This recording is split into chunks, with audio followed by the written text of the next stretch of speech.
Good day mga dudes! For today's video, pupunta pala tayo ng UP Diliman. Ayan, kasama natin si Jen. Of course, kukuwawain na naman tayo nito ni Jen kasi yung dala natin single speed lang, tsaka magaan lang yung gear ratio nito compare sa kanya. So for sure, helicopter na naman tayo nito. Bali, ang gagawin pala natin sa UP ay magpo-photoshoot tayo ng socks. Ayan, kung nakita nyo sa video, Kill Hill socks. Available na yan guys. Check nyo sa Shopee ko. Price is 400 pesos, pero sa Shopee 450 kasi alam mo naman si Shopee, napakaraming kaltas niyan. Pero bago yun, dadaan muna tayo ng Vista Verde. May imimit tayo si Sebastian Gasga. Bumili yan ng socks. Pinakauna bumili. Maraming salamat par. Ingat ka palagi.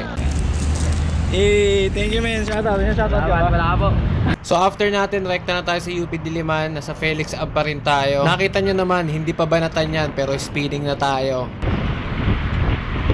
Sobrang hanga talaga ako sa riding style ni Jen. Kung nakikita nyo naman, sobrang smooth lang ng ridings niya. Hindi siya sobrang likot sa kalsada. Bihira lang din siya mag-skid. Kaya no doubt, isa siya sa mga best riders ni Tito. By the way, dun sa mga naghahanap ng chase cam descent namin nila Jen tsaka ng ibang players, medyo naglaylo lang po kami dahil ako mismo yung natatakot na sa kanila at iniingatan ko na din sila. Lalo dito kay Jen. Siya yung parang pinaka-active ngayon na rider ni Tito. Nagagraduate lang niya. So, syempre, gusto natin bigyan siya ng magandang karir sa buhay niya. Tinigilan muna natin yung pag-shoot ng mga descent. Kasi alam mo naman pagka-descent, sobrang sketchy, sobrang delikado. Ayoko silang isugal para lang sa mga malulupit na views nyo. Kaya sana naiintindihan nyo na wala munang descent ngayon. Ganto-ganto lang muna. Andito na pala tayo sa may SM Marikina. Usually, banatan na talaga dito. Pero dahil mabagal yung kasama ni Jen, laylo-laylo lang muna siya. Pero real talk men, 35 na takbo namin dito. Kung nakikita nyo naman yung sipa ko sa sipa niya, sobrang spinning na talaga ako. So wala na talaga ako iahabol sa kanya. Pagdating dito sa tulay, medyo bumilis pa yung pacing namin. Kita nyo naman sa handlebar ko. Kaya ayun, pagdating dito sa may ahon, wala na, ubos na ako. Inubos na ako nung pagka-spinning ng bike ko. Ubus na ako.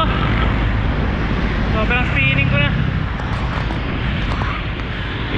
Katipunan hits na, for sure traffic dito. Pag ganitong hapon, talagang palaging masikip dito eh.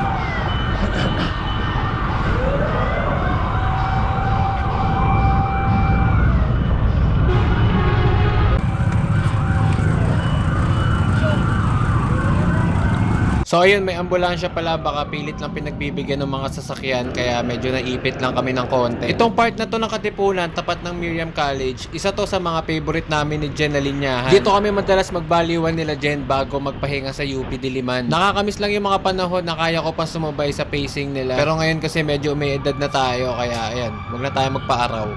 Yung ka na Brad, takila mo. Helicopter ako sa'yo.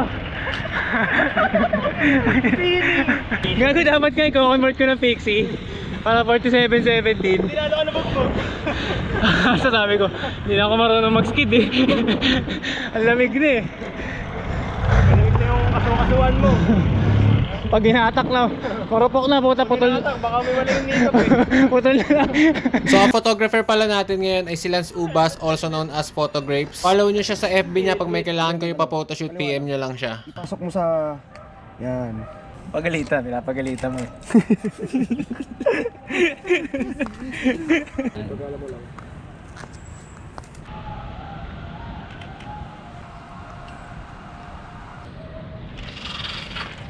Tapos na kami mag-shoot, pupunta na kami sa Wide Eye Coffee sa may Build Cycles QC. Doon na kami magkakape, magpapahinga, tapos rekta uwi. Visit na kayo dito sa Build Cycles QC. Maraming bicycle parts and accessories dito. Pwede ka din magpagawa ng bike habang nagkakape. Kaya ano pang hinihintay nyo? Tara na! So ayun guys, thank you for watching. Ingat kayo palagi. Ride safe always. Yeah.